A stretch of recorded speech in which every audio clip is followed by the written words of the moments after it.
It's been a little bit tricky to figure out what exactly the kind of art that I'm practicing because it's a lot of mixed media. And I think that's very common these days. But I have background in fashion and some in engineering. But what I do is I combine illustration, poetry, and fashion and address all kinds of more philosophical questions that I have about the world and society.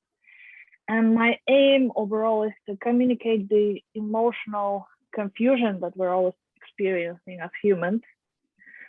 The problem that I see is kind of a shallowness of a more consumerist society.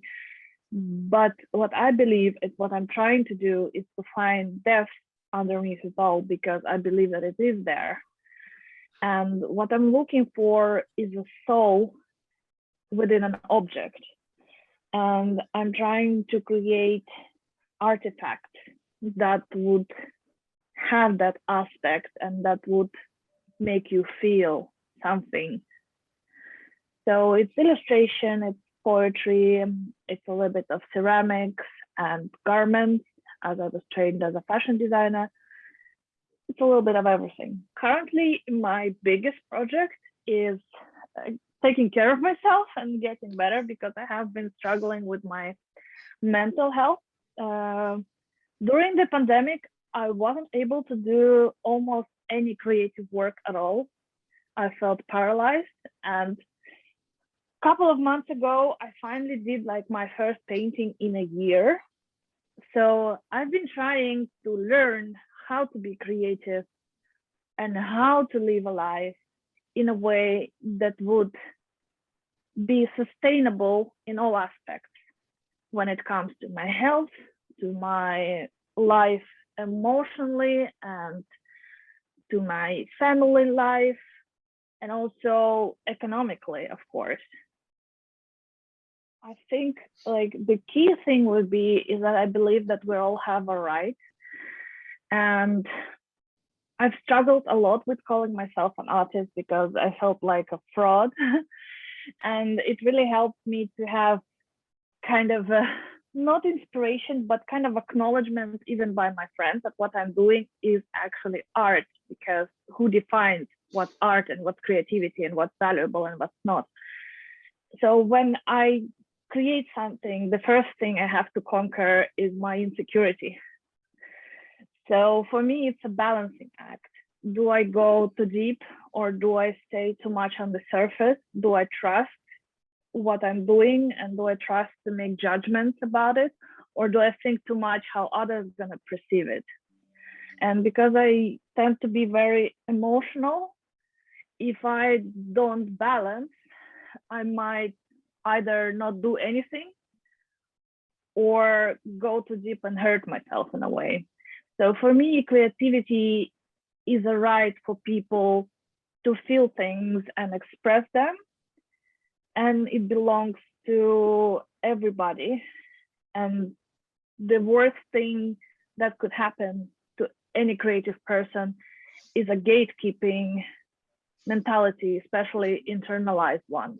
I think that where I currently am, which is in Finland, where I'm currently living, it's a little bit difficult, especially having a not entirely Finnish background, to be an artist and to be appreciated. That would be one aspect. The other one is because the media that I'm dealing with is not so clear,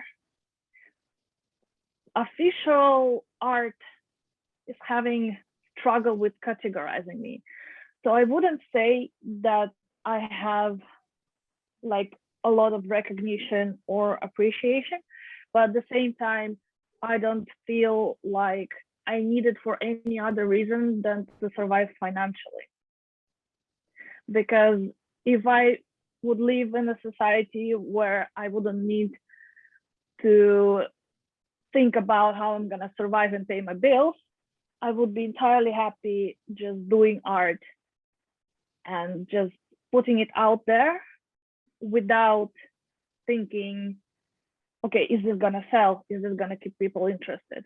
So I try a lot not to think about it and imagine myself living in a kind of a perfect world, even though that's unfortunately not the reality. I think a lot of that comes from seeing the creatives around me. Of course, people who are most close to, but also that I just admire from a distance, seeing how they go through their process of figuring out this, this balance. Because sometimes when I see somebody making great art and I just want to have an opportunity to be closer to it, so like I would love to own a painting or an object, but often artists cannot even afford their own art. So this makes me understand why there is kind of an incentive to have art available to purchase, because for some people it may be a way to surround themselves with art. So I'm thinking, how can I create objects that people could fall in love with and take to their home or in any other form with them? And when I see my friends kind of figuring out that balance, or I see creatives out there trying to figure out that balance, it makes me look at my work a little bit from the outside perspective and learn better to communicate about it, and also see that I can indeed sometimes sell my art and not feel terrible about it, like I'm selling out or something, because it's about compensation and about helping people make their life something else.